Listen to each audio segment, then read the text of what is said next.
This is Christine A. Smith, founder of the Pre-Act Your Age Journal and host of the Aging Better Network, a website of resources for actively retired individuals. My guest on this podcast will introduce their own product or service in just a few minutes.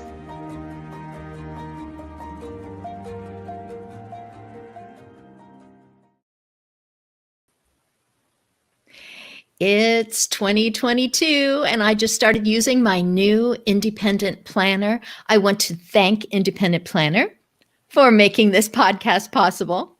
The Independent Planner has been designed by an entrepreneur for entrepreneurs.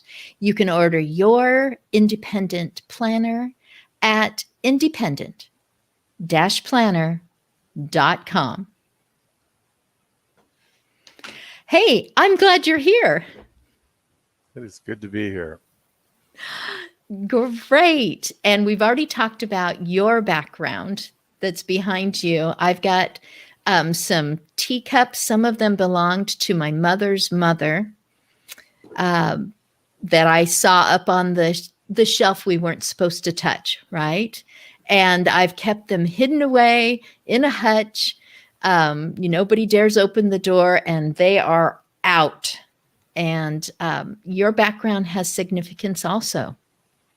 Yeah, it's a portrait of Mount Rainier at Clepatchie Park. And it was part of an adventure, 7-year want to make happen. Finally had the opportunity to hike what's called the Wonderland Trail, 93 miles around Mount Rainier this summer with my son and a good friend and his son. And so 10 days of unbelievable beauty and pristine national parks. So made it happen. It was the once in a lifetime kind of event. So yeah. Oh, Pacific Northwest, the Wonderland. Oh, yes. I love it. Oh, so I just want to say hello, blessing, because you are about to be a blessing. And I'm so grateful. The last time I saw you, you were wishing my husband happy birthday, just exactly in this format. I think it was a different mountain or a different shot of the same mountain. Different mountain. Mount Jefferson. I went on that trip with him. So. Oh, fantastic. And I'm going to shout out, thank you, husband, for making this podcast happen. Would you tell me about something you have done right for someone challenged by their own aging? I'm actually going to tell you about, I hope I'm not bragging, 2 times I've done something right because they counter each other. And both were my mother and my mother-in-law, who both lost their spouses suddenly, one with a massive heart attack, the other with an industrial machinery accident. And they both stated what they wanted. My mother with a farm, and we all said, well, we'll get the cows sold and get you detached from all the tasks that a farm includes. And she's like, no, we're not selling the cows. We're keeping the cows. We being her. Yeah. And, and it was fall. And it's like, well, that means winter and calving and feeding. And says, yeah, we're keeping the cows. Wow. And she kept the cows for one season and decided that, no, maybe that wasn't what I wanted to do after all. But my siblings and I said, okay, Mom, if that's what you want, then that's what we'll do. And that was important to her. My mother-in-law, within the next day, who lived in a very rural house, so rural that the fire department couldn't find it, and said, I'm moving. I want to be gone in 30 days. I want out. I don't want to live here without him. And we didn't do it in 30 days, but we did it in less than 2 months. And we got her into a situation where she was close to her daughter, close to grandkids, could get the level of care she needed. And both of them were requested at the moment. I thought, this is nuts. This is the wrong thing to do, but it's what they wanted.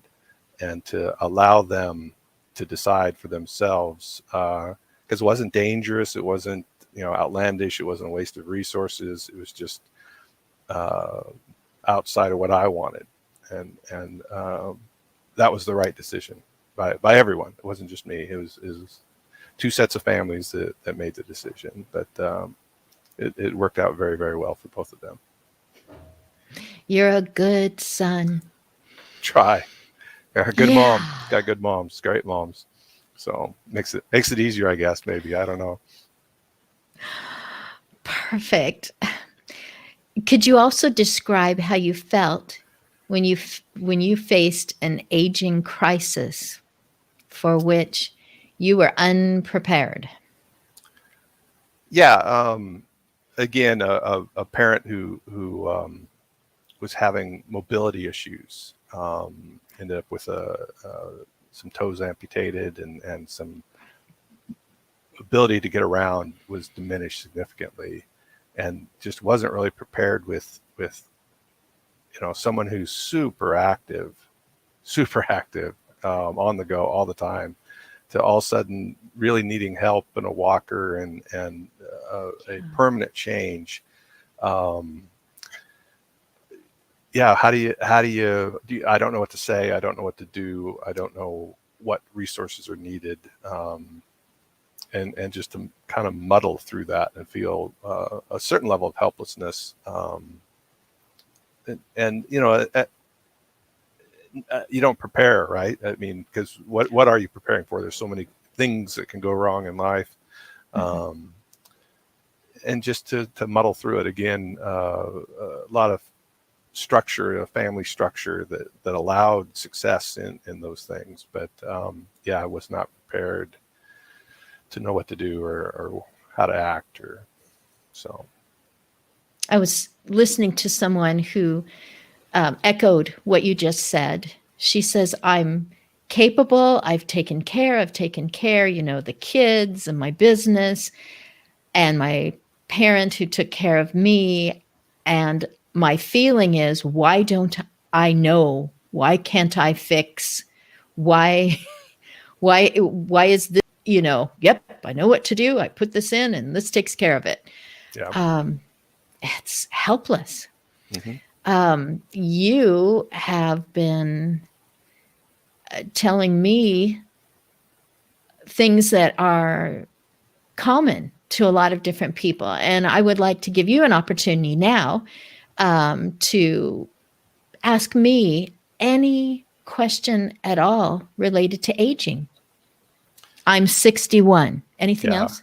Yeah. Well, I think the big one that is still haunting's the wrong word, out there for me is finances for a parent as they age, and even for me as I age and I'm looking at retirement, and I just have a hard time really knowing what to say to my parents about how to manage their money. Because again, money's such a touchy thing, and how much do you save, right? I mean, yeah. If I'm 95, am I still saving? I don't. I mean, I have a degree in economics, and I don't know what to do to help my parents to talk about money. Wow, I did not know that you had a degree in economics, and here you are asking me, and I actually have an answer for that question. Yes, paper and pencil for that one. I am thankful for other people being very forthright about what they have been through, and I'm going to share that after this break.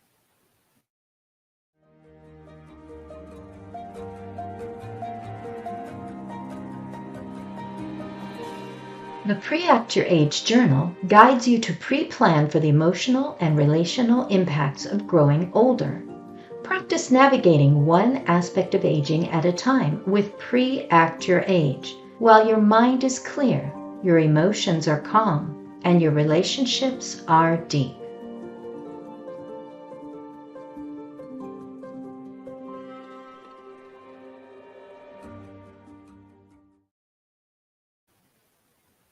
I'm going to have to keep that answer in my mind because after the break comes the lightning round. Okay. And you deserve an answer to that. And our audience deserves to know what you're about and what you can provide for them. So lightning is quick, and that's what we'll do. We'll go through it very quickly. The answers that you will be giving will be either specific or general. You can just give the answer or you can explain it a little bit. It's totally up to you. They will come from categories like relative, friend, professional, confidant, a designee, someone you've delegated, document, organization, website, or one that you come up with on your own. Okay. So I have scenarios, and the thing about these scenarios is that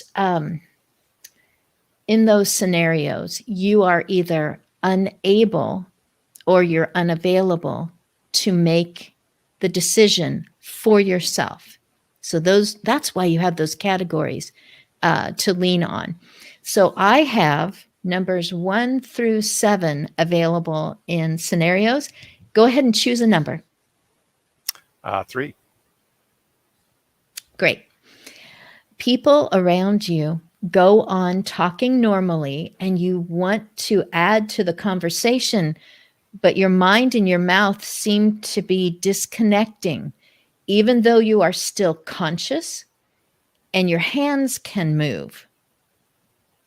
Who or what will you write on a napkin so that when they become aware that something is wrong with you, and just in case you lose consciousness, you will be well represented when the ambulance arrives?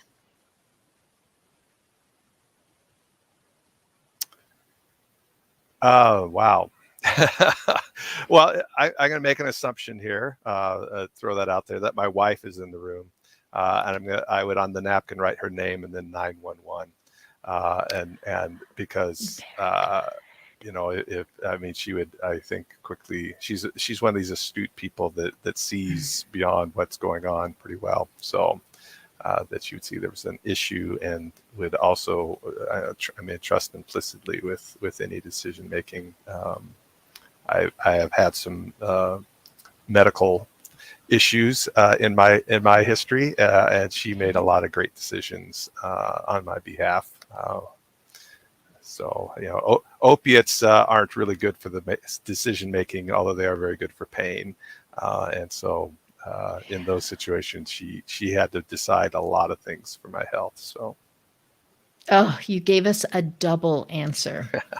This is fantastic. I feel good about the next one. Okay, you had 1 through 7. Which one would you like next? Let's do 7. You are utterly weary, emotionally and mentally and relationally and spiritually drained dry from all the decisions that you have had to make completely on your own. And you want to defer just one small category of your life to someone else. But you can't even think what the category would be or who.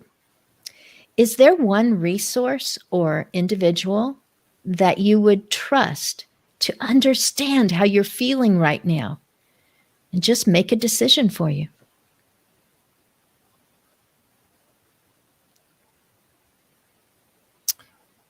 I would probably turn to my college roommate.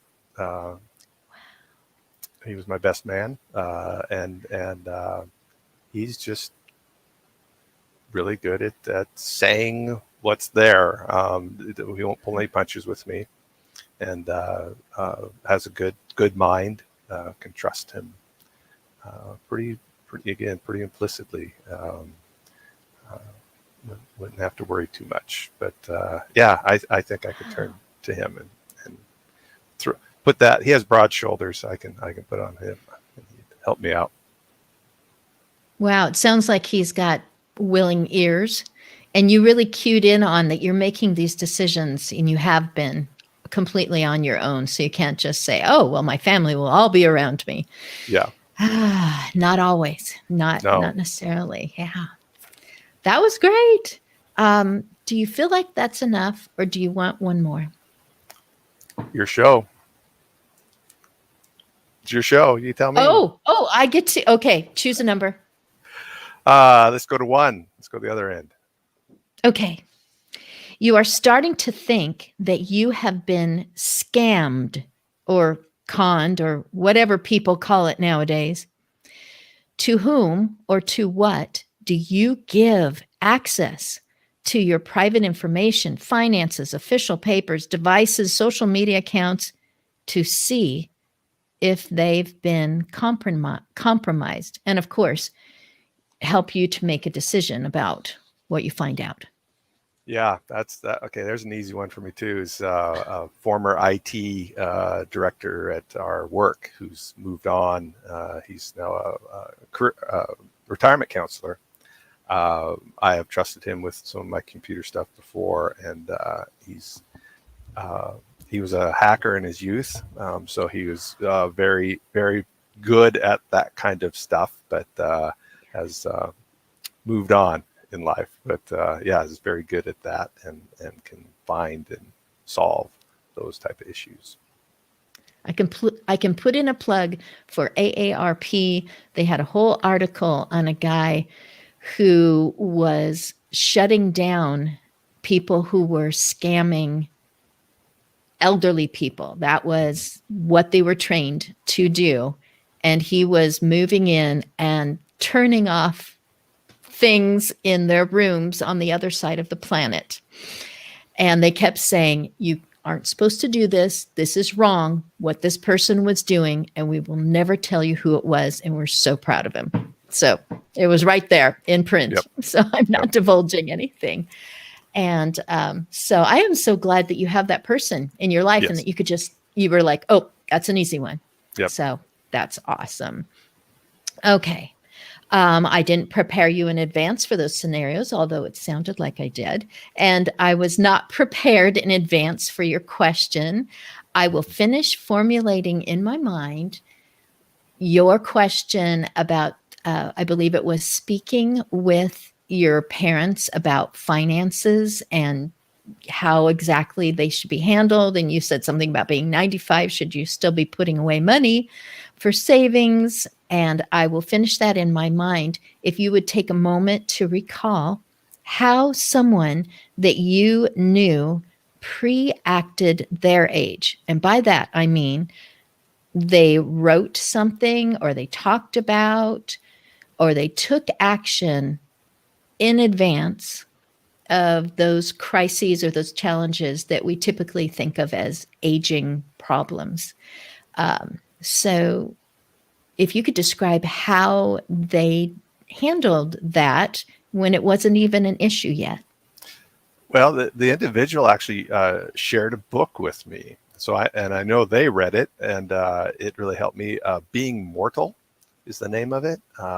It's by a medical doctor, and it talks about end-of-life decisions and how do you prepare those around you to assist you when you're incapable of sharing what you want done, and the different scenarios that he went through with his own father and his patients. And it's one of those books. It's kind of hard to read as far as emotionally. It's very tearing, some of the stories, but both my sons are getting married this year. We're very excited, but once they settle a little bit more, I'm going to make sure they both read this book and have that discussion with them about what does end of life look like, and if you have to make a decision, this is what I prefer you to make, and then you never have to worry whether you made the right decision or not, because I told you ahead of time. So excellent book. Oh, people are going to bring it back and they're just going to have you say all of that all again and scribbling and checking and looking on their computers on that. Wait, here, let me That was a Being good mortal, Reese. Being medicine, mortal. and what matters in the end by Atul Gawande. Oh, a difficult read, and it mitigates the difficulty of knowing they're not prepared for my last days. And it is an act of love to those who are going to feel responsible for you and are going to care. Did we do this right? Was this part of the wishes? And yay, that's so great. So this is my advice, is that you seek out a professional. And now my opinion is that an elder law attorney who has particular credentials, that they have been placed in a category, they've passed a very rigorous testing, so that they're a category above a person who knows law and knows their job, but they specifically have excelled in elder law.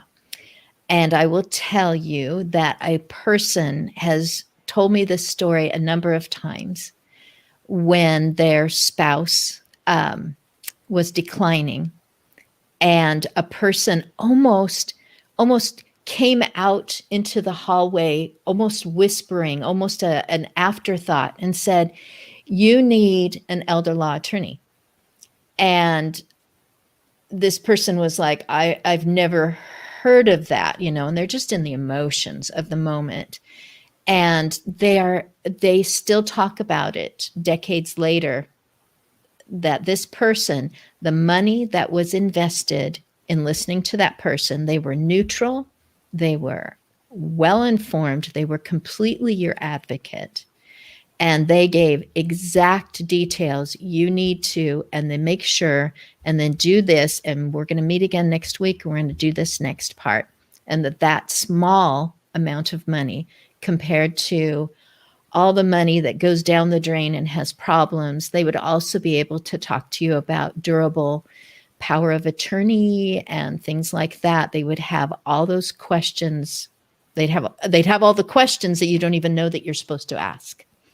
And so that's nice, because a parent can listen to someone else. And it's something about, if you put a stethoscope around your neck, or you've got the logo on your hat and your jacket, and everyone goes, "Oh, good. The person that already knows how to take care of this." Whoosh. It's just amazing. So it's an amount of money, but it is nothing compared to what goes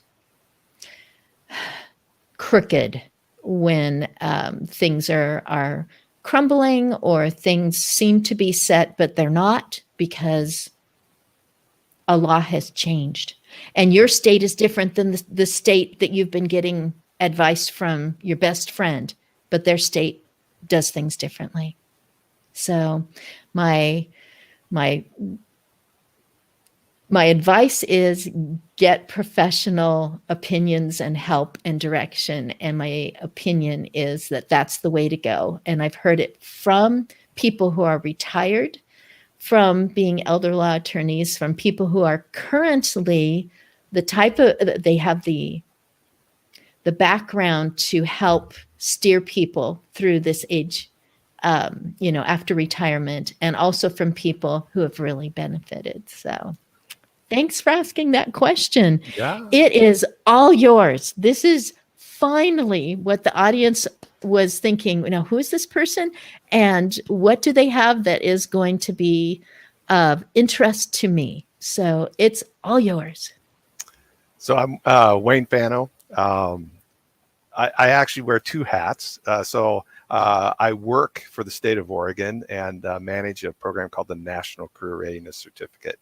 So if someone is older and transitioning out of a field of work and lack the certificates or credentials to show their skill set, this allows them to take an assessment. It's available at any of the what we used to call employment offices. They're now called work source centers around the state. You can still look up employment; it works. But it's 3 1-hour assessments: math, reading, and graphic literacy. The ability to look at charts and tables and graphs. It's a nationally recognized certificate. 5 million people nationwide have earned it. So if you or someone you know, a lot of young people just have very little experience, not a lot of things to show their skills.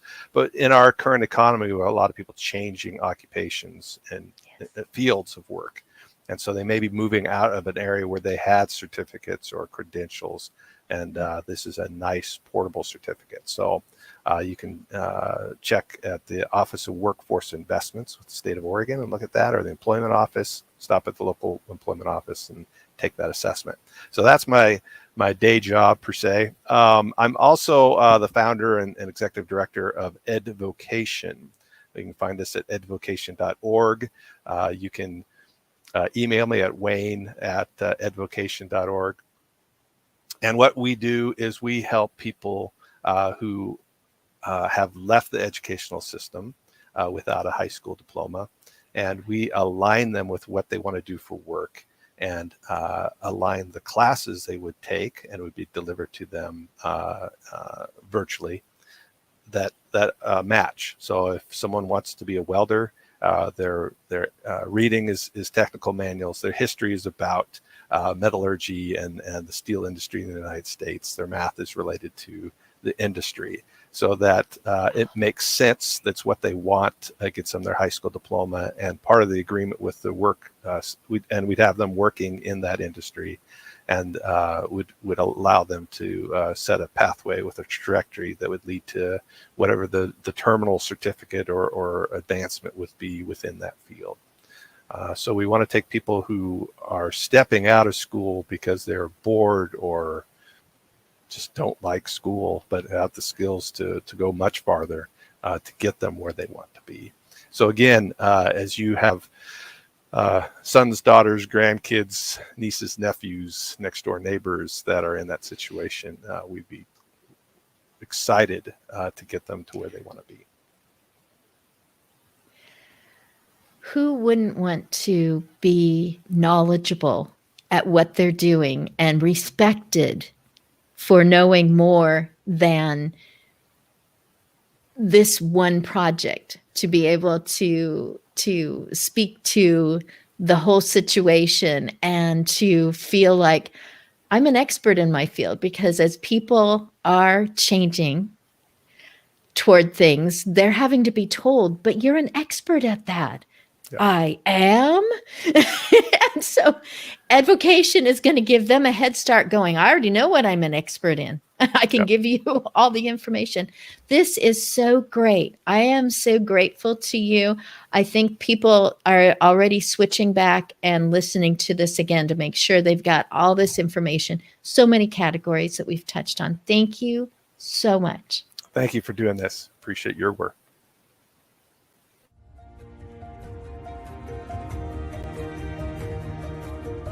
Please visit my guest. You'll find their link in the show notes.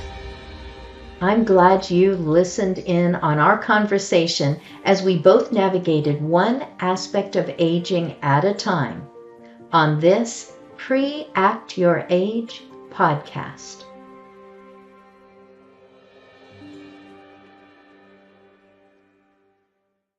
All of the ideas and thoughts expressed on any Pre-Act Your Age podcast are candid conversations and opinions. For medical, financial, or legal advice, consult